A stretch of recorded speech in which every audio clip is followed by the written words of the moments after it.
Hello and अस्सलाम वालेकुम to everyone, welcome back to Paradise Academy. Dear students, हम पढ़ रहे थे प्राइमरी एंड सेकेंडरी डाटा। तो आधा ऑलमोस्ट हमने कंप्लीट किया हुआ है। तो लगभग हमने सारे मेथड्स भी पढ़ चुके हैं। हम पढ़ चुके हैं, कंप्लीट कर चुके हैं methods of collecting primary data. और अब हम आज पढ़ने जा रहे हैं दो तीन चीज़ें।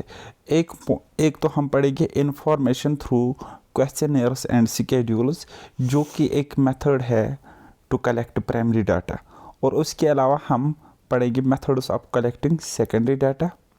देन उसके बाद हम इसी वीडियो में, इसी लेक्चर में कंप्लीट करेंगे प्रिपरेशन ऑफ क्वेश्चनर्स, जो कि आपके एग्ज़ाम में, जो कि आपके सिलेबस में अलग थलग एक टॉपिक है, जहाँ से हर बार क्वेश्चन भी आ जाता है। Okay guys, so without wasting much time let's get started. तो गाइज, अगर हम देखेंगे इंफॉर्मेशन थ्रू क्वेश्चनरीज या शेड्यूल्स, अब इसको क्वेश्चनरीज पढ़ो या क्वेश्चनर्स पढ़ो, कोई फ़र्क नहीं पड़ता है। तो ये दो टाइप्स का होता है मेनली। एक को हम कहते हैं मेलिंग मेथड और एक को हम कहते हैं इन्यूमरेटर्स मेथड।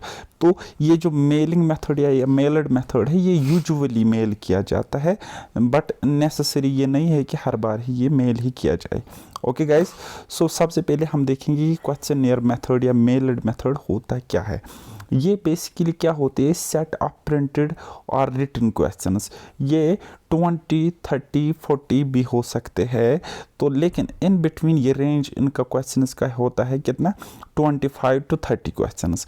ओके, और इनमें क्या होते हैं, ये जो क्वेश्चंस होते हैं, ये इनकी चॉइस ऑफ आंसर्स गिवन होती है, यानी कि MCQ फॉर्मेट में हो सकते हैं या होते। ओके, तो इनको कहाँ पे या ये यूज़ किया जाता है, सर्वे के दौरान इनको यूज़ किया जाता है फॉर स्टैटिस्टिकल स्टडीज़। तो अब ये क्या होता है, जो क्वेश्चनर्स होते हैं ये क्या यूजुअली मेल किए जाते हैं किनको, इन्फॉर्मेंट्स को। अब ये इन्फॉर्मेंट्स कौन होते हैं, जो आपको इन्फॉर्मेशन देंगे, डाटा देंगे आपके सर्वे के रिलेटेड या उसके रिगार्डिंग जो भी आप करना चाहते हो या करते हो। ओके गाइस, तो चलो जी। लेकिन जब ये क्वेश्चनर के थ्रू, जब इस क्वेश्चनर मेथड के थ्रू हम डाटा कलेक्ट करते हैं, तो एक लेटर अटैच की जाती है क्वेश्चनर के साथ, जो कि वहाँ पे उस लेटर में क्या होता है, पर्पज़ ऑफ इंक्वायरी होता है। पर्पज़ ऑफ इंक्वायरी यानी कि अगर आप कोई इंक्वायरी करते हो, कोई इन्वेस्टिगेशन करते हो, कोई डाटा कलेक्ट करते हो, तो वो किस पर्पज़ के लिए वो उस लेटर पे गिवन होता है, लिखा हुआ होता है।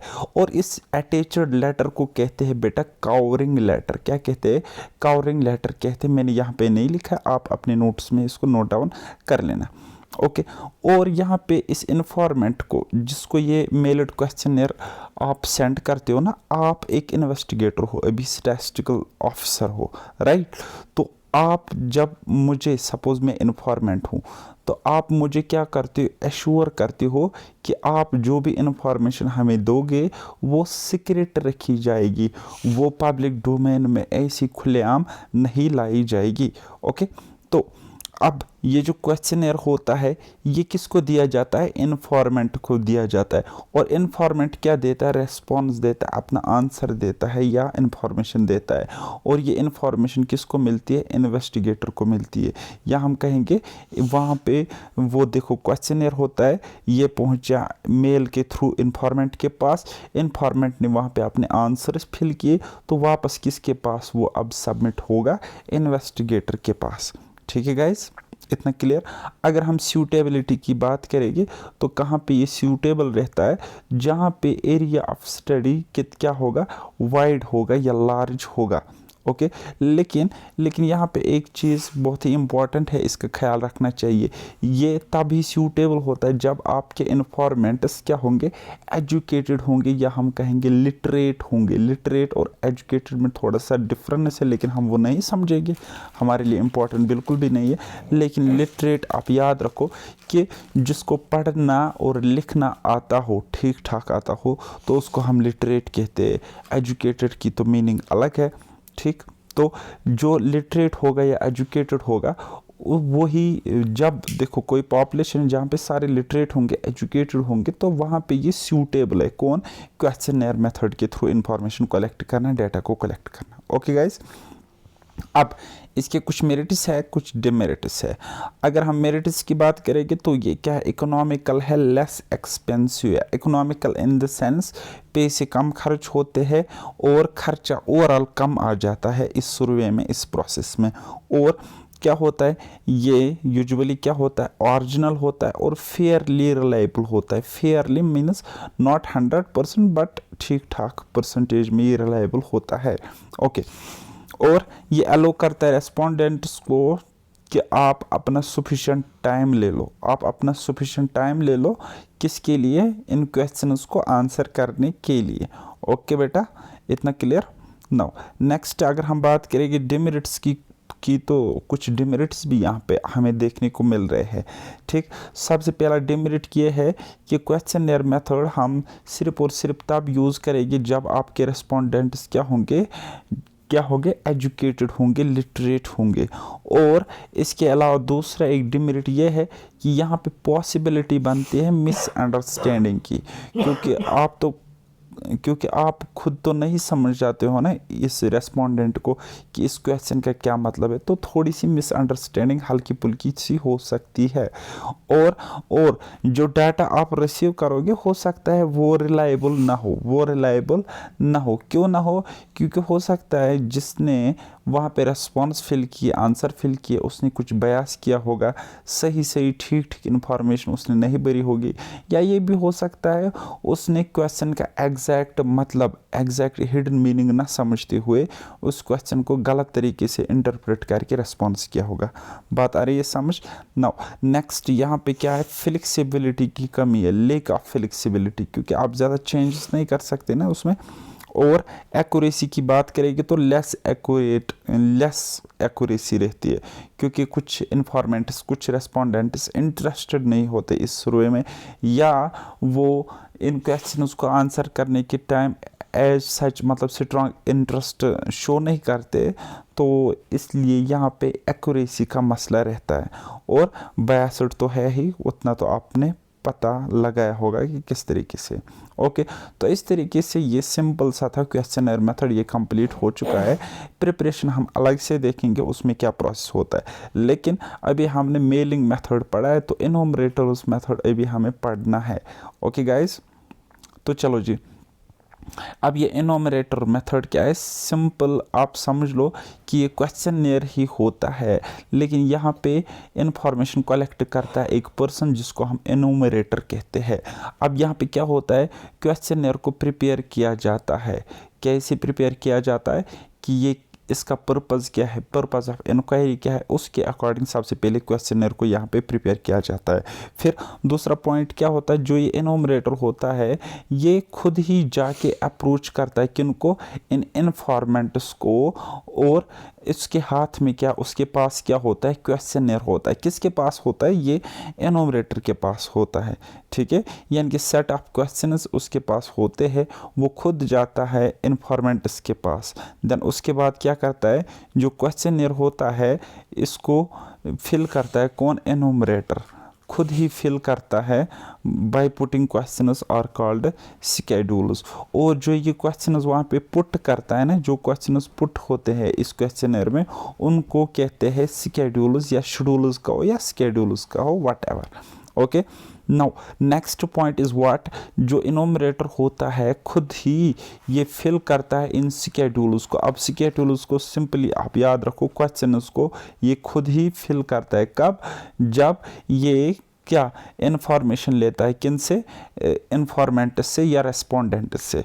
ओके, ये इन्फॉर्मेंट से इन्फॉर्मेशन लेगा। देखो सपोज फॉर एग्जांपल क्वेश्चनर पढ़ा लिखा इंसान पढ़ सकता है ना, अब अनपढ़ के केस में, इलिटरेट के केस में क्या होगा कि ये इनोमरेटर उसको क्वेश्चन पढ़ के बताएगा, ये क्वेश्चन ऐसा है, तो वो पर्टिकुलर पर्सन, वो पर्टिकुलर इन्फॉर्मेंट अपना रेस्पॉन्स इसको ऑरली वर्बली बता देगा।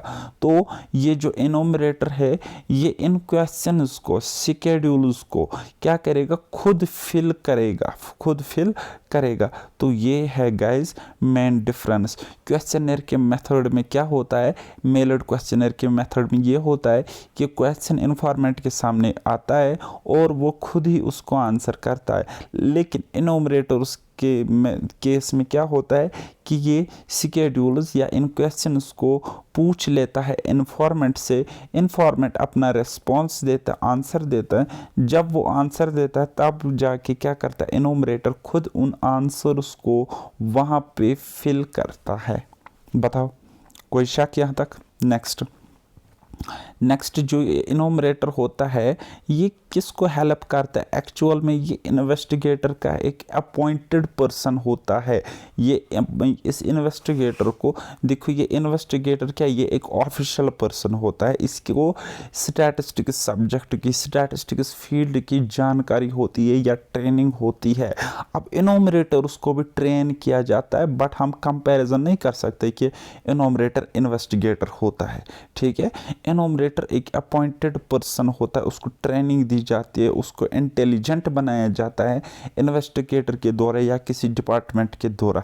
और ये इनोमरेटर क्या करता है, बाद में ये हेल्प करता है किसकी, इस इन्वेस्टिगेटर की, किसके लिए है, किस चीज़ की हेल्प करता है, to collect data from various sources या ग्राउंड लेवल या वेरियस इन्फॉर्मेंट्स, उनसे डाटा कलेक्शन का काम में इसकी हेल्प करता है, किसकी, इन्वेस्टिगेटर की। ओके, अब ये इनोमरेटर क्या होता है बेसिकली, ये जो इनोमरेटर होता है जब इसको अपॉइंट किया जाता है किसी पर्टिकुलर टास्क के लिए या डाटा को कलेक्ट करने के लिए, तो सबसे पहले इसको क्या दी जाती है, इसको ट्रेनिंग दी जाती है।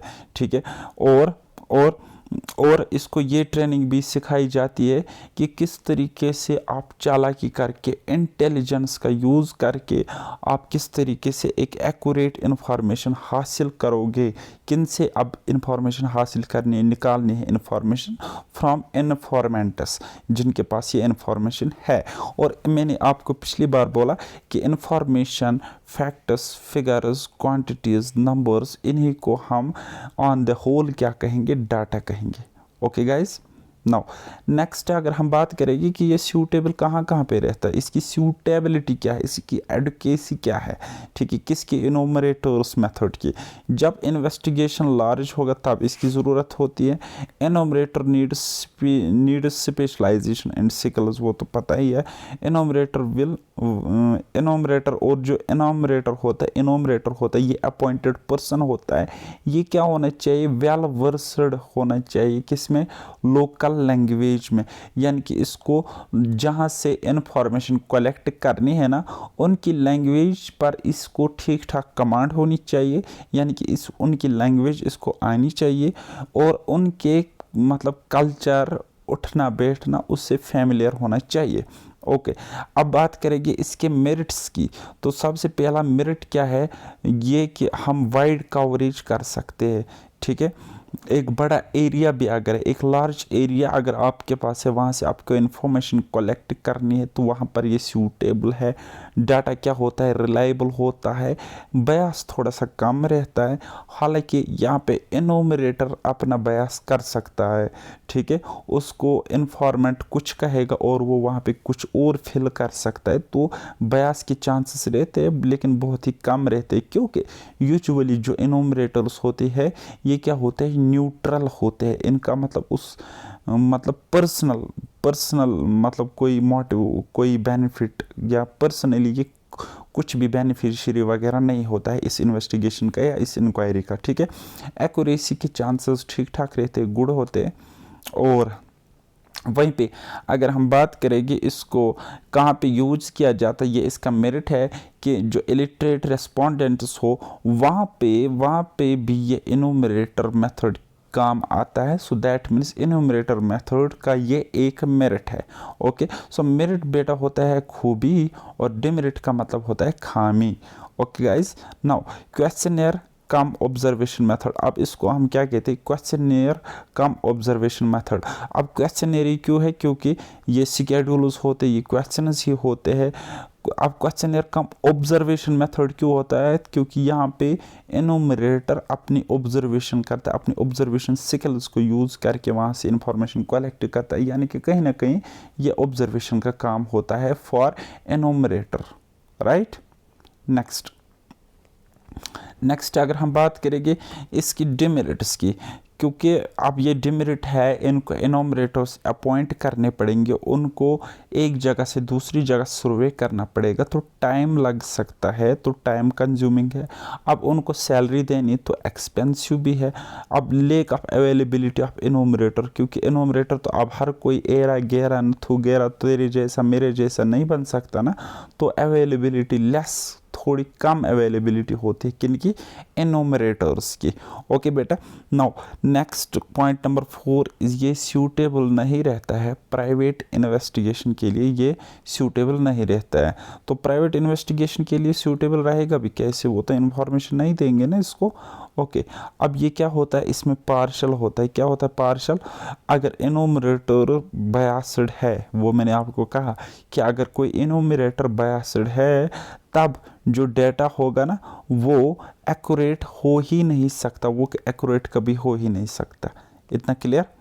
अच्छा, framing ideal questionnaire is difficult. देखो, आइडियल क्वेश्चनर को फ्रेम करना अपने आप में ही एक डिफ़िकल्ट काम है। सो गाइज, इस तरीके से हमने अभी तक क्या methods of collecting primary data यहाँ तक कंप्लीट किया। अब हम पढ़ने जा रहे हैं अपना दूसरा, जिसका नाम है सेकेंडरी डाटा कलेक्शन या methods of collecting secondary data. Secondary data किस तरीके से हम कहाँ से कलेक्ट करते हैं। तो फर्स्ट ऑफ ऑल मैं आपको थोड़ा सा याद कराऊं कि सेकेंडरी डाटा क्या होता है। तो गाइज जो प्राइमरी डाटा हम कहीं से पहले कलेक्ट करते हैं, तो अब वो प्राइमरी डाटा हमने किसी पर्पज़ के लिए, सपोज़ हमने किसी पर्पज़ वाज एक्स, तो इस एक्स पर्पज़ के लिए हमने कहीं से डाटा कलेक्ट किया। अब इस डाटा को कोई दूसरी एजेंसी आती है, यूज़ करती है। सो बेटे, ये जो डाटा है ना, ये उस एजेंसी के लिए सेकेंडरी डाटा हुआ, सेकंड हैंड इंफॉर्मेशन हुई। क्यों? क्योंकि ये इसको असल में सोर्स ऑफ ऑरिजिन से कलेक्ट नहीं करता है, बल्कि ये इनके लिए वो डाटा है जो ऑलरेडी किसी दूसरे पर्सन ने, किसी दूसरे एजेंसी ने अपने लिए कलेक्ट किया था। सो ये इसका मतलब होता है सेकेंडरी डाटा। अब ये सेकेंडरी डाटा किस तरीके से हम कलेक्ट करते हैं। सो बेटा, इसके दो वेज है। एक को हम कहते हैं पब्लिश्ड सोर्सेज और दूसरा होता है अनपब्लिश्ड सोर्सेज। यानी कि पब्लिश्ड सोर्सेज यानी कि जो सोर्स ऐसा हो जो पब्लिक डोमेन में आता है, या मतलब जहाँ पे चीज़ें छपती है, जहाँ पे चीज़ें निकलती है, नज़र आती है, ठीक है, जहाँ पे पब्लिकेशंस होते हैं, तो वो हो गए पब्लिश्ड सोर्सेस। इसी तरीके से अनपब्लिश्ड सोर्सेस मतलब जहाँ पे चीज़ें पब्लिक डोमेन में नहीं आती है, पब्लिश नहीं होती है। अब अगर हम बात करेंगे पब्लिश्ड सोर्सेस क्या क्या होते, देखो बेटा, गवर्नमेंट पब्लिकेशंस होते हैं, वो पब्लिकेशन जिसको गवर्नमेंट अपने आप से जारी करता है, ठीक है। तो जैसे कि आरबीआई कुछ ऐलान करेगा, हमारा पार्लियामेंट कुछ ऐलान करेगा, हमारा इकोनॉमिक्स डिपार्टमेंट, हमारा स्टैटिस्टिक्स डिपार्टमेंट कुछ डाटा देगा, कुछ रिपोर्ट सामने लाएगा। जैसे कि हमारी जीडीपी की रिपोर्ट आती है, जैसे कि हमारा बजट, ठीक है, बजट सामने आ जाता, तो वो हो गए गवर्नमेंट पब्लिकेशंस। इसी तरीके से कुछ इंटरनेशनल ऑर्गेनाइजेशंस है, like WHO, world health organisation. वहाँ पे जब हम साइट में जाते हैं या हम किसी न्यूज़पेपर में देखते, तो वहाँ पे इंटरनेशनल ऑर्गेनाइजेशन ने कुछ ना कुछ पब्लिश किया हुआ होता है हेल्थ के रिलेटेड या किसी और चीज़ों के रिलेटेड। या हम देखते यूनाइटेड नेशंस ऑर्गेनाइजेशन है, UNO है, या वहाँ पे जनरल असेंबली है, या यानी कि हम कहेंगे इंटरनेशनल ऑर्गेनाइजेशंस जितनी भी है, वो जो अपना डाटा पब्लिश करते हैं, कोई रिपोर्ट दिखाते, कोई रैंकिंग दिखाते, तो वो हो गए इंटरनेशनल ऑर्गेनाइजेशन की तरफ से पब्लिश्ड सोर्सेस। ओके, इसी तरीके से सेमी गवर्नमेंट ऑर्गेनाइजेशन है, जैसे कि कोई बैंक ले लो, चलो कोई भी ले लो, J&K बैंक ले लो, सेमी गवर्नमेंट ऑर्गेनाइजेशन, या कोई और भी ले लो, NGO ले लो, ठीक है। तो ये भी अपना रिपोर्ट दिखाते हैं, तो अपना जो ये रिपोर्ट दिखाएंगे, इंफॉर्मेशन दिखाएंगे, स्टैटिस्टिक्स दिखाएंगे, अपनी मतलब वो सारा इन्फॉर्मेशन दिखाएंगे कि कैसे क्या चल रहा है, तो वो भी क्या होता है पब्लिश्ड सोर्स होता है। इस तरीके से कुछ रिपोर्ट होते हैं, जैसे कि human development index, happy index, right, passport index, इसी तरीके से बहुत सब कुछ होता है। तो ये रिपोर्ट्स होते। या आपने रिसेंटली देखा होगा कि सीबीआई कोई रेड करता है, एनआईए करता है, इनकम टैक्स करता है, तो अलग अलग कमिटीज़, अलग अलग कमीशंस अपना देते हैं रिपोर्ट, और ये रिपोर्ट क्या छप जाता है, तो इसको भी हम पब्लिश्ड सोर्सेस की कैटेगरी में रख सकते हैं। इसके अलावा प्राइवेट पब्लिकेशंस होते हैं जो कि आप यूजुअली न्यूज़पेपर्स में देखते हो, जर्नल एंड पेपर होते हैं जो कि आप मैगजीन्स में, न्यूज़पेपर्स में देखते हो। इसी तरीके से कुछ और रिपोर्ट होते हैं, लाइक रिसर्च के होते हैं, या इंडिया ने चंद्रयान बनाया, इंडिया ने कोई आइटम बम बनाया, अब सामान बना रहा है, गोली बना रहा है, बम बना रहा है, तो उसकी कभी ना कभी कोई रिपोर्ट आती है, तो ये हम किस में कैटेगराइज करेगी, रिसर्च इंस्टीट्यूशंस में।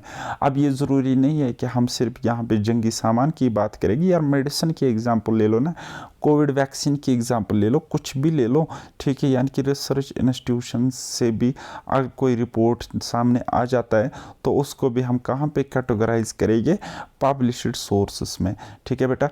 तो यानी कि सेकेंडरी डाटा इन सोर्सेस से लिया जाता है। सोर्स सिर्फ इतने ही नहीं है, बहुत सारे, बहुत कुछ हो सकते हैं, लेकिन मैंने यहाँ पे आपको बस जस्ट एग्जांपल्स दिए, तो आप इस तरीके से इस कंसेप्ट को समझ सकते हो। अब नेक्स्ट होता है हमारा, जिसको हम कहते हैं अनपब्लिश्ड सोर्सेस, यानी कि वो सोर्सेस जहाँ पे डाटा पब्लिश नहीं होता है। तो ये क्या होता है बेटा, समझो, डाटा कलेक्ट करता है गवर्नमेंट या कोई अदर एजेंसी, लाइक कोई रिसर्च इंस्टीट्यूशन या यूनिवर्सिटी एट्सेट्रा, इन्होंने डाटा कलेक्ट किया अपने यूज़ के लिए, अपने इस्तेमाल के लिए इन्होंने डाटा कलेक्ट किया, राइट। इनका काम निकल गया, चाहे ऑफिस यूज़ के लिए था, अपने डिपार्टमेंट के लिए, अपने कंपनी के लिए, या किसी भी चीज़ के लिए, ओके। तो यही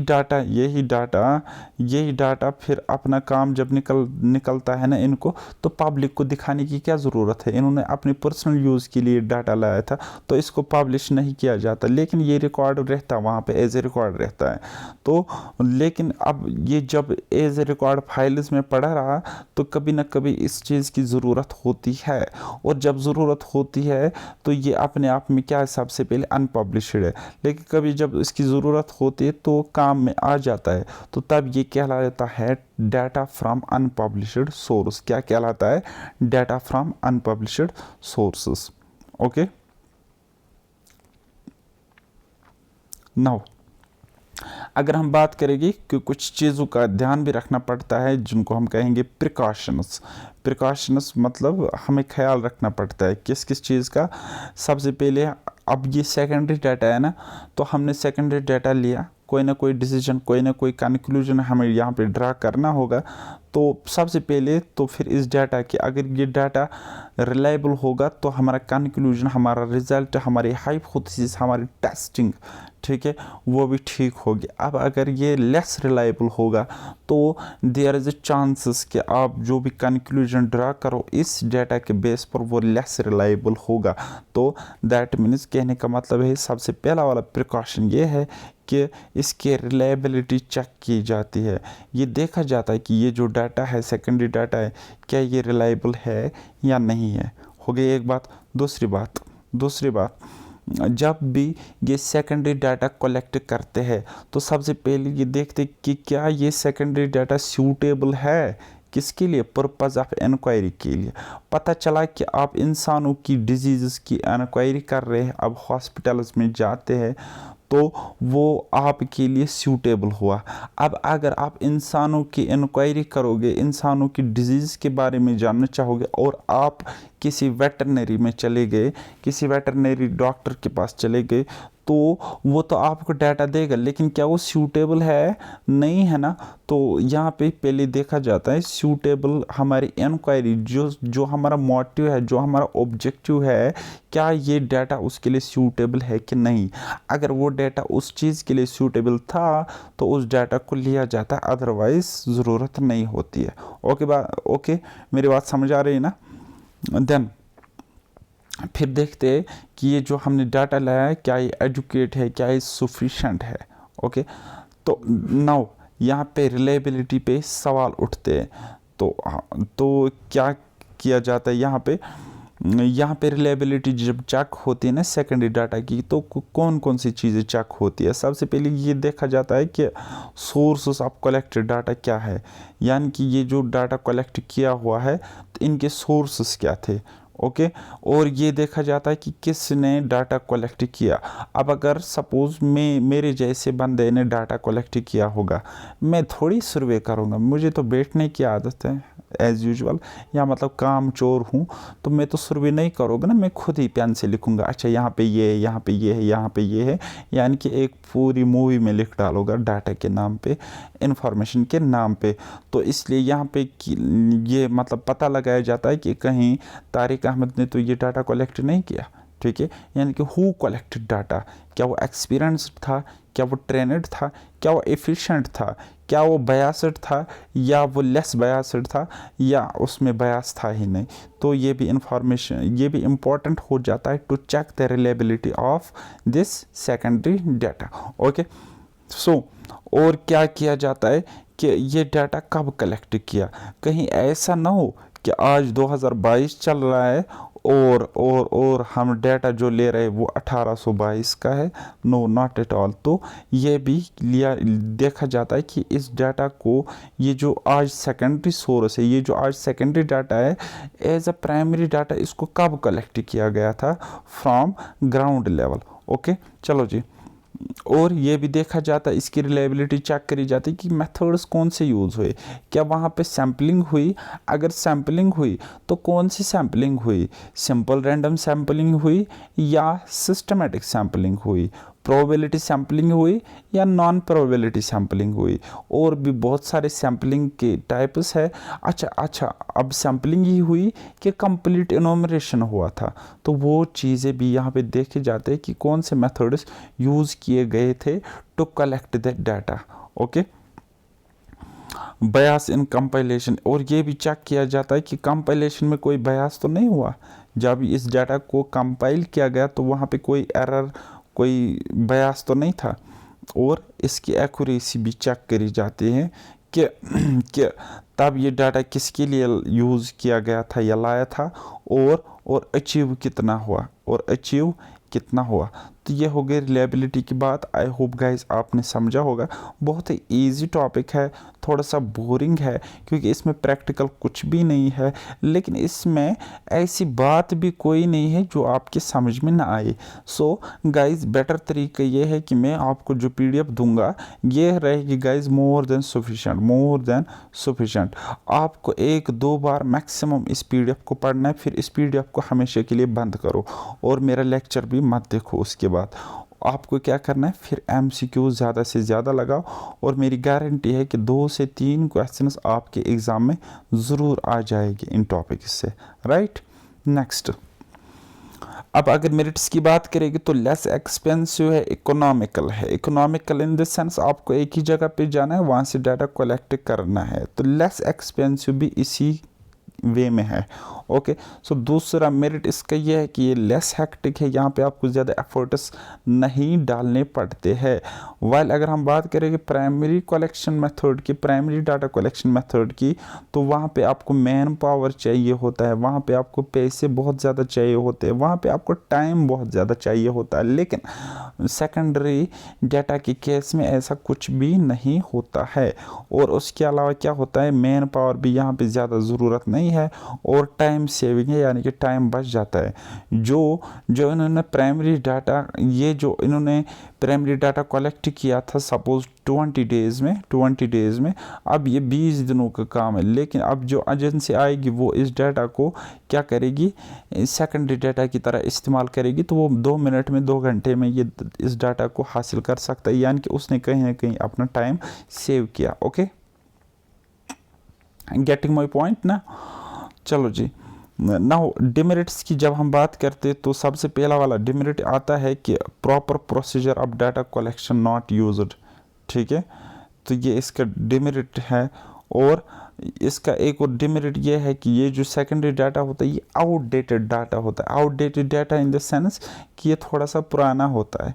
ओके देन यहाँ पे बयास की मतलब वो पॉसिबिलिटी होती है, हो सकता है इन्वेस्टिगेटर ने बयास किया हो, प्राइमरी डाटा कलेक्ट करने के टाइम, हो सकता है रेस्पोंडेंट ने बयास किया हो सकता है अपने ऑफिस अपनी कंपनी की क्रेडिबिलिटी को बचाने के लिए या कुछ और रीज़न्स की वजह से यहाँ पे एम्प्लॉयज़ ने या जो इस डाटा के साथ काम कर रहे थे, चाहे वो डाटा एनालिस्ट था, चाहे वो स्टैटिस्टिकल ऑफिसर था, चाहे वो जूनियर स्टैटिस्टिकल ऑफिसर कोई नहीं था, तो वो बयास कर सकता है यहाँ पे गाइस। ओके, सो उसके बाद डिमेरिट ये है कि ये फुलफिल नहीं करता है, क्या फुलफिल नहीं करता है, एक्यूरेसी ऑफ रिसर्च।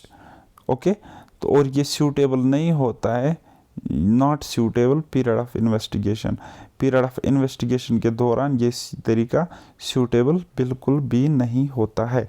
अब हम one of the most important topic पढ़ने जा रहे हैं, that is preparation of questionnaire. ये जो प्रिपरेशन ऑफ क्वेश्चनर में आपको पढ़ा होगा, मैं आपको अपनी मोटी सी एक बुक का 1-2 पेजेस मैंने यहाँ पे अटैच किए हुए हैं, आप यहाँ पे देख सकते हो। इन पेजेस को बहुत ही डीप अंडरस्टैंडिंग में पढ़ लेना, line by line, in between the lines पढ़ना, ताकि आप का जितने भी क्वेश्चन आए वो एक भी ना छूटे। फॉर योर काइंड इन्फॉर्मेशन मैं आपको कहना चाहूँगा, ये जो आप यहाँ पे पीडीएफ देख रहे हो, पेजेस देख रहे हो, ये मैंने लिए है, आप यहाँ पे देख सकते हो, फंडामेंटल ऑफ स्टैटिस्टिक्स मेरी एकेडमिक्स की बुक थी, वहाँ से मैंने लिए। लेकिन आप शायद सरप्राइज होंगे ये जानकर कि जेएसए में इस प्रिपरेशन ऑफ क्वेश्चनर से लगभग 18 क्वेश्चन आ गए थे, 18 क्वेश्चन, और 18 के 18 क्वेश्चन का आंसर इन्हीं 3 पेजेस में है गाइस। तो अब आप इसकी मतलब वैल्यू समझ सकते हो कि कितनी ज़्यादा है। लेकिन कुछ बुलेट पॉइंट इसमें मैंने इनको निकाला है कि किस तरीके से हम तैयार करते एक क्वेश्चनर को, तो उनको समझेंगे। बाद में आप ये पीडीएफ खुद पढ़ लेना, मैं टेलीग्राम चैनल पर भी अपलोड करूँगा, उसके अलावा एप्लीकेशन में भी मिलेंगी, और जो मेरे साथ पेड में बच्चे पढ़ते हैं, जुड़े हुए हैं वहाँ पे, उनको भी मिलेगी। ओके गाइस, चलो सबसे पहला पॉइंट होता है, अगर आप क्वेश्चनर सेट करते हो तो वो ऑब्जेक्टिव ओरिएंटेड होना चाहिए। Objective oriented in the sense, आपका जो ऑब्जेक्टिव है, आपका जो मकसद है, वो उसको फुलफिल करता हो। कहीं ऐसा ना हो कि क्वेश्चनर और ऑब्जेक्टिव सेम नहीं है, वो जो क्वेश्चंस आप पूछ रहे हो वो आपके एक्चुअल ऑब्जेक्टिव के लिए इररिलेवेंट है, वैसा नहीं होना चाहिए। यानी कि ये क्वेश्चन रिलेवेंट होनी चाहिए किसके, जो आपका मोटिव है, जो आपका ऑब्जेक्टिव है, right. Then next is research participant should be kept in view. अब जो ये रिसर्च पार्टिसिपेंट होता है उसको मतलब देख रेख करने की ज़रूरत होती है इसमें। Okay, simple and familiar language should be used, simple and familiar language should be used. अब आप मुझे एक बात बताओ, हमारा ये J&K है, जम्मू कश्मीर यूटी है, अगर हम क्वेश्चनर के थ्रू इन्फॉर्मेशन हासिल करना चाहते हैं, हमें एक इन्फॉर्मेंट को मेल करना है, तो क्या हम ऐसा करेंगे कि चाइनीज़ में टाइप करके उसको सेंड करेंगे? नहीं ना, हम ऐसी लैंग्वेज में क्वेश्चनर को सेट करेंगे जो लैंग्वेज वहाँ के लोगों को आती हो, फेमिलियर हो और सिंपल हो। अगर इंग्लिश में भी करेंगे तो ऐसा वो डिफ़िकल्ट इंग्लिश नहीं बोलेंगे हम, वो मतलब अमेरिका का एक्सेंट वाला इंग्लिश यूज़ नहीं करेंगे, या फ्रेंच वर्डिंग हम यूज़ नहीं करेंगे, या वो डिफ़िकल्ट वोकेबलरी हम यूज़ नहीं करें। बिल्कुल हम सिंपल वर्डिंग के साथ सिंपल वर्ड्स यूज़ करेंगे, सिंपल लैंग्वेज को बहुत ज़्यादा सिंपल रखने की कोशिश करेंगे, ताकि कोई भी एम्बिग्विटी, कोई भी कन्फ्यूजन, कोई भी मिसअंडरस्टैंडिंग वहाँ पे क्रिएट ना हो। Okay guys, now next questions should be clear, और जो क्वेश्चंस होंगे ना वो क्लियर होनी चाहिए, आसानी के साथ समझ आनी चाहिए, और उनमें एम्बिग्विटी नहीं होनी चाहिए। ऐसा नहीं होना चाहिए कि एक क्वेश्चन के 2-2 3-3 पॉसिबल आंसर्स हो, तो उसको कहते हैं गाइज एम्बिग्विटी या कन्फ्यूजन, मतलब कन्फ्यूजन नहीं होना चाहिए। ओके, अच्छा, यहाँ पे हमें अवॉइड लीडिंग और लोडिंग क्वेश्चंस को हमें अवॉइड करना पड़ता है। लीडिंग क्वेश्चंस क्या होते हैं, मैंने आपको लास्ट टाइम भी बताया कि लीडिंग क्वेश्चंस हो गए कि मैं आपसे कुछ ऐसा सवाल पूछूं, उस सवाल में ही मैं आपको जवाब रखूं। मतलब मैं आपको इस तरीके से सवाल पूछूं कि आप उस वे में आंसर देने के लिए मजबूर हो जाओ जिस वे में मैं आपको क्वेश्चन पूछता हूँ। से फॉर एग्जाम्पल मैं आपको कहता हूँ तारिक सर का या पैराडाइज एकेडमी का कंटेंट कितना ज़्यादा अच्छा है, ठीक है। तो इसका न्यूट्रल क्वेश्चन, सिंपल क्वेश्चन ऐसा हो सकता था कि मैं आपको बोलता कि पैराडाइज एकेडमी पर कंटेंट कैसा है। अब मैंने बोला आपको पैराडाइज एकेडमी पर कितना अच्छा कंटेंट है, ठीक है। ये जो मैंने यहाँ पे आपको बोलने के लिए कहीं ना कहीं मजबूर कर रहा हूँ ना कि अच्छा ही है, मैंने ये नहीं कहा ना कि पैराडाइज एकेडमी पर कितना बुरा कंटेंट है। हालांकि अगर मैं बुरा भी बोलूँगा तो वो भी लीडिंग क्वेश्चन है, क्योंकि क्वेश्चन में कहीं ना कहीं कोई हिंट है जो क्या करता है, एक इन्फॉर्मेंट को मजबूर करता है कि उस वे में वो आंसर करे। इसी तरीके से लोडिंग क्वेश्चंस भी होते हैं बेटा। ओके, सो पर्सनल क्वेश्चंस को यहाँ पे अवॉइड करना होता है। आप जब भी क्वेश्चनर सेट करते हो, ना वहाँ पे लीडिंग क्वेश्चन होना चाहिए, ना लोडिंग क्वेश्चन होना चाहिए, और ना ही एज सच पर्सनल क्वेश्चंस होने चाहिए। ओके, नेक्स्ट क्या होता है, डबल मीनिंग क्वेश्चन नहीं होने चाहिए। अब अगर किसी क्वेश्चन की डबल मीनिंग हो तो क्या पता वो कौन सी मीनिंग निकाले सामने वाला, या क्या पता वो इरिटेट हो जाए और वो क्वेश्चन इसका आंसर ही ना दे, ठीक है। और नेगेटिव क्वेश्चंस नहीं होने चाहिए, ऐसे क्वेश्चंस वहाँ पे नहीं होने चाहिए जिससे सामने वाला रेस्पोंडेंट इन्फॉर्मेंट परेशान हो जाए, या मतलब उसके दिमाग पर बुरा असर पड़े। Right, getting my point. Now point number 8 is, ये जो क्वेश्चनर होता है ये प्रॉपरली ऑर्गेनाइज्ड होना चाहिए, आराम से यूज़ करना आना चाहिए, और मतलब ये बिल्कुल सिंपल वे में अरेंज होना चाहिए। क्वेश्चंस का अरेंजमेंट अच्छा होना चाहिए, लॉजिकल सीक्वेंस में, लॉजिकल ऑर्डर में ये सेट किए होने चाहिए। राइट, और अब यहाँ पे क्वेश्चनर जब सेट होता है तो यहाँ पे क्या होता है कि क्वेश्चनर के पहले क्या होता है, प्रॉपर इंस्ट्रक्शंस रखी जाती है। ओके, तो अब अगर आप एक अच्छा क्वेश्चनर बनाते हो तो वहाँ पे इंस्ट्रक्शन गिवन होनी चाहिए कि किस तरीके से आपको क्वेश्चनर फिल करना है, किस तरीके से आंसर देने। जैसे कि आप जाते हो कोई OMR बेस्ड रिटन एग्ज़ाम देने के लिए, तो वहाँ पे क्या होते बेटा, जब आप पेपर पढ़ते हो तो वहाँ पे इंस्ट्रक्शंस होते, और वही सेम इंस्ट्रक्शंस आपके एडमिट कार्ड पर भी होते हैं। क्यों होते इन इंस्ट्रक्शंस, ताकि आप वहाँ पे गलत तरीके से रिस्पॉन्स फिल ना करो, आंसर फिल ना करो। ओके, तो सेम वही केस यहाँ पर भी होता है। अब ये हो गया मसला कि प्रिपरेशन ऑफ क्वेश्चनर को किस तरीके से प्रिपेयर करते, कंस्ट्रक्ट कैसे करते, अब एक्चुअल में बनाते कैसे, ठीक है। तो सबसे पहले डिटरमाइन किया जाता है, पता लगाया जाता है, या हमें ये पता होना चाहिए कि हमारा रिसर्च ऑब्जेक्टिव क्या है। अब ये जो रिसर्च होती है ना, ये एक्चुअल में क्या है, हम डाटा को कलेक्शन करते हैं ना, तो वही है रिसर्च ऑब्जेक्टिव। हम किस लिए करते हैं, that is called research objective. Right, type of questionnaire to use, ठीक है, कौन सा क्वेश्चनर आप यूज़ करना चाहते हो। अब आपको लास्ट टाइम आपके एग्ज़ाम में आ गया था डिसगाइज्ड, अनडिसगाइज्ड, ठीक है ना, नॉर्मल, और भी एक आ गया था, हालांकि उस क्वेश्चन का आंसर नॉर्मल था। तो अब आप कौन सा क्वेश्चनर यूज़ करते हो, तो ये भी कंस्ट्रक्शन का पार्ट है। Okay guys, determine the context of individual, और हमें इंडिविजुअल के कॉन्टेक्स्ट के हिसाब से इसको डिटरमाइन करना होता है। Type of questions to use, अब कौन से टाइप की क्वेश्चंस हम इस क्वेश्चनर में यूज़ करेंगे, क्या वो शॉर्ट क्वेश्चंस है, क्या वो डिकोटोमस क्वेश्चंस है, ओपन एंडेड है या क्लोज एंडेड है। जैसे क्वेश्चंस होंगे वो उसी के अकॉर्डिंग हम यहाँ पे कंस्ट्रक्शन करते हैं इन क्वेश्चंस की। राइट, उसके अलावा ग्रामर हो या लैंग्वेज हो या वर्डिंग हो, उसको डिटरमाइन किया जाता है, उसका ख्याल रखा जाता है कि वो सिंपल से सिंपल हो, ताकि सामने वाले इन्फॉर्मेंट को अच्छे तरीके से क्लैरिटी के साथ ये क्वेश्चन समझ में आ जाए। Next is determine the sequence of questions. अब देखो सीक्वेंस कैसा होना चाहिए, लॉजिकल ऑर्डर में ये फिट होनी चाहिए। अब लॉजिकल ऑर्डर क्या है वो आपको बुक में भी वैसे देखने को मिल जाएगी, जो कि पेजेस मैंने अटैच किए हैं। Determine the length of questionnaire, length of questionnaire को भी यहाँ पे डिटरमाइन किया जाता है बिफोर कंस्ट्रक्टिंग अ क्वेश्चनर।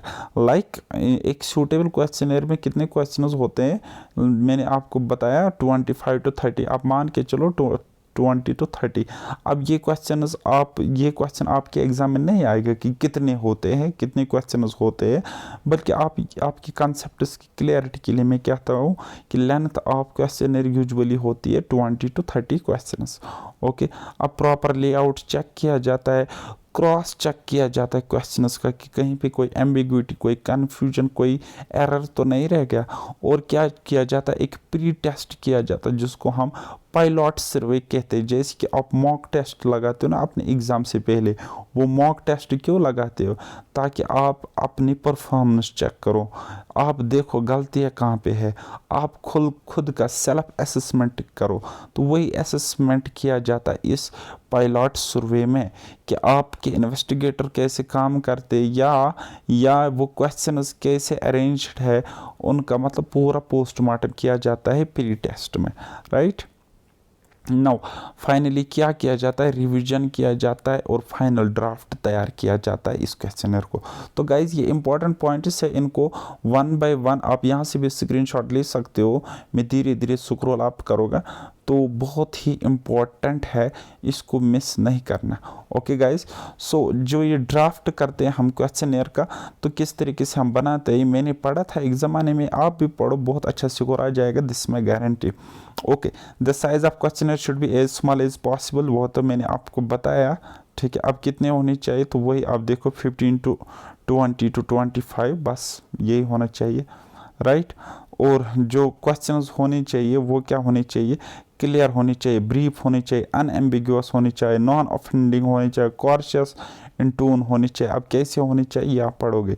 और जो क्वेश्चंस होते हैं should be arranged in natural logical sequence, तो वो लॉजिकल ऑर्डर या लॉजिकल सीक्वेंस की बात मैंने बोली ना, तो ये देखो लॉजिकल ऑर्डर क्या होता है। For example, to find if a person owns a refrigerator, the logical order of questions would be, अगर आपको ये जानना है कि किसी बंदे के पास कोई रेफ्रिजरेटर है, तो क्वेश्चंस किस तरीके से आप पूछोगे।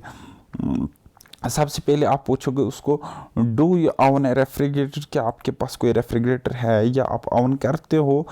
फिर आप धीरे धीरे पूछोगे, अच्छा आपने ख़रीदा कब, ठीक है, अच्छा ये किस चीज़ का बना हुआ है, अच्छा आपने कितने में ये ख़रीदा, अच्छा इसकी परफॉर्मेंस कैसी है। आप तो ऐसा नहीं करोगे ना, आप सबसे पहले परफॉर्मेंस पूछोगे, फिर बोलोगे अच्छा क्या आपके पास रेफ्रिजरेटर है, ठीक है। आपने परफॉर्मेंस भी पूछी, आपने कॉस्ट भी पूछी, और एट द एंड आप बोलते हो क्या आपके पास रेफ्रिजरेटर है, ठीक है। ये तो नॉनसेंस हुआ ना, ये तो वो वाली बात हुई ना कि लैला मजनू की क्या लगती थी, है ना। तो बस इनका जो क्वेश्चंस होंगे, इनका एक लॉजिकल ऑर्डर, लॉजिकल सीक्वेंस होना चाहिए, ये मेरे कहने का मतलब है। ओके, द यूसेज ऑफ वाग and multiple meaning word should be avoided, ये आपने पता लगा लिया कैसे क्या होता है।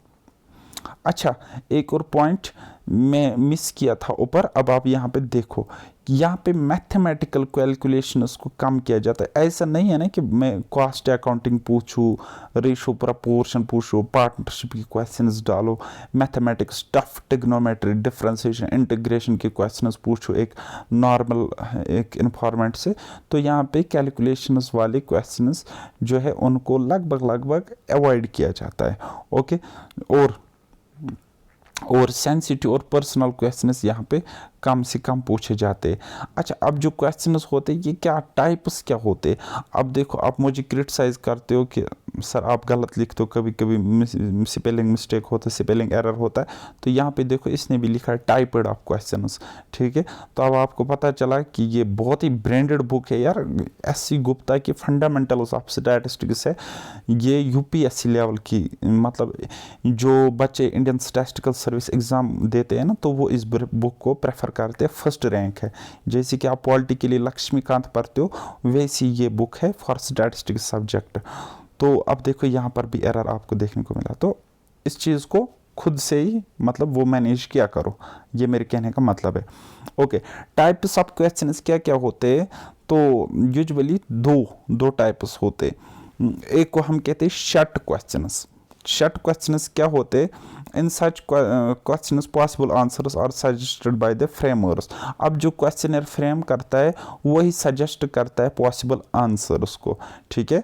यानी कि रेस्पोंडेंट को ज़्यादा सोचने की ज़रूरत नहीं पड़ती, उसको सिर्फ टिक करना पड़ता है एक आंसर को। जैसे कि हमें एमसीक्यूज मिलते हैं, हमें क्या वहीं से सजेस्ट हुए होते हैं आंसर्स, हमें टिक करना पड़ता है, ठीक है। लेकिन शॉर्ट क्वेश्चंस को भी फर्दर 2 कैटेगरीज में डिवाइड किया गया।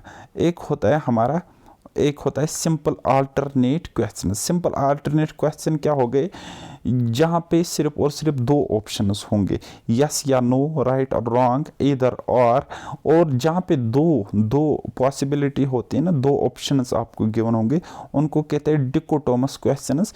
एज इट इज जेएसए में यहाँ से खाली इस लाइन से 3 क्वेश्चंस आ गए थे, ठीक है। और उसके बाद अब जहाँ पे 2 से ज़्यादा ऑप्शंस होंगे तो उनको कहते हैं मल्टीपल चॉइस क्वेश्चंस, एमसीक्यूज, ठीक है, एमसीक्यूज। अब आप ये वाले खुद पढ़ लेना कि एमसीक्यूज किस तरीके से पूछे जाते हैं इस क्वेश्चनर में, राइट। और दूसरी कैटेगरी होती है, देखो एक हो गया शॉर्ट क्वेश्चन जहाँ पे चॉइस सिलेक्ट की गई होती है कि मतलब पॉसिबल आंसर्स गिवन होते, तो वहाँ पे सिंपल अल्टरनेट क्वेश्चंस होते जिनको हम डिकोटोमस क्वेश्चंस कहते हैं, और दूसरा होता है मल्टीपल चॉइस क्वेश्चंस जिनको हम एमसीक्यूज कहते हैं, और दूसरा होता है ओपन एंडेड क्वेश्चंस या ओपन क्वेश्चंस मतलब यहाँ पे चॉइस वाइज गिवन नहीं होते। क्वेश्चन इस तरीके से होता है कि उसका आंसर बहुत, उसके आंसर की पॉसिबिलिटी ज़्यादा होती, कुछ भी आंसर हो सकता है, तो इसलिए उसको ओपन क्वेश्चंस की कैटेगरी में रखा जाता है। तो स्क्रीनशॉट ले लो, पढ़ो, ठीक है, समझ में आ जाएगा, बहुत ईजी लैंग्वेज में लिखा है। अब लीडिंग क्वेश्चंस क्या होते हैं, जैसे कि देखो leading question should be avoided. For example the question why do you use a particular brand of blades, से Erasmic blade should preferably be framed into 2 questions which देखो अब अगर ये क्वेश्चन लीडिंग क्वेश्चन कब बनेगा, जब ये पूछेगा इसको आप ये पर्टिकुलर ब्रांड यूज़ क्यों करते हो, ठीक है। अब इसने कहीं ना कहीं ब्रांड का प्रमोशन किया ना यहाँ पे, इरास्मिक ब्लेड, ठीक है। या ये लीडिंग क्वेश्चन इस तरीके से इसने पूछा कि वो इरास्मिक ब्लेड के बारे में ही वहाँ पे बताए। लेकिन इस क्वेश्चन को नॉर्मली पूछा जा सकता था, कैसे, पहले पूछा जा सकता था कि आप कौन सा ब्लेड यूज़ करते हो, फिर पूछा जा सकता था अच्छा आप ये ब्लेड यूज़ कर सकते हो, तो क्या आप बता सकते हो कि आप इसको प्रेफर क्यों कर रहे हो। लेकिन यहाँ पे तो इसने सीधा ही बोला आप इसको क्यों प्रेफर करते हो, ठीक है, बताओ। ये तो लीडिंग क्वेश्चन हुआ, ओके। देन उसके बाद क्रॉस चेक्स किया जाता है, प्री टेस्टिंग की जाती है जिसको हम पायलट सर्वे कहते हैं, और कवरिंग लेटर होती है। और कवरिंग लेटर में क्या क्या होता है, तो वो चीज़ें यहाँ पे ध्यान से देखो, यहाँ से 4 क्वेश्चंस आ गए थे बेटा, ठीक है, 4 क्वेश्चंस, तो इसको देख लो अच्छे से। नाउ इनको भी थोड़ा सा देख लेना, ठीक है। ये जस्ट एक मॉडल है कि क्वेश्चनर किस तरीके से होता है, अगर आप स्किप भी करोगे तो कोई मसला नहीं है, ओके। सो गाइज इसके अलावा एक रिक्वेस्ट है आपसे कि मेरे इस चैनल को आप सब्सक्राइब करना, टेलीग्राम चैनल पर ज़रूर जुड़ना, उसकी लिंक आपको डिस्क्रिप्शन में मिल जाएगी। और उसके अलावा अगर आप मुझसे पेड में पढ़ना चाहते हो तो आप डाउनलोड कर सकते हो यही application, paradise academy application download करोगे और अभी सिर्फ और सिर्फ 299 रुपीज़ में आप 20 मार्क्स को सिक्योर कर सकते हो फॉर मैथमेटिक्स एंड स्टैटिस्टिक्स। अभी अगर आपको ये लगता होगा कि आपका स्टैट अच्छा, आपका मैथ्स अच्छा है, तो शायद आप ओवर कॉन्फिडेंट हो रहे हो और आप शायद गलत ट्रैक पे हो, मैं शायद कह रहा हूँ, ओके गाइज। क्योंकि हो सकता है, अब हो सकता नहीं बल्कि कन्फर्म इतना है कि आगे होने जा रहा है सीबीटी एग्ज़ाम, तो हम नहीं कह सकते कि 10 शिफ्ट्स में होगा कि 15 शिफ्ट्स में होगा। लेकिन अब एजेंसी भी चेंज होगी और सीबीटी मोड पे जा रहे हैं ना, तो क्वेश्चंस की वैरायटी बहुत ज़्यादा होगी, तो आपकी शिफ्ट हार्डेस्ट हो सकती है और क्वेश्चंस का लेवल अप हो सकता है, तो आपको अपने प्रिपरेशन का लेवल भी बहुत ही ज़्यादा उठाना पड़ेगा गाइस। टाइम आपके पास कम है तो अच्छे सोर्सेस की तरफ दौड़ो, तो मैं अपने आप को अच्छा सोर्स कह रहा हूँ क्योंकि मुझे कॉन्फिडेंस है। आपको अगर है तो आप मुझसे पढ़ सकते हो, बाकी मैंने आपको बोला क्या करना है। अब मिलते हैं नेक्स्ट लेक्चर में, तब तक के लिए बाय बाय, टेक केयर, अल्लाह हाफिज़ और मेहनत करते रहिए।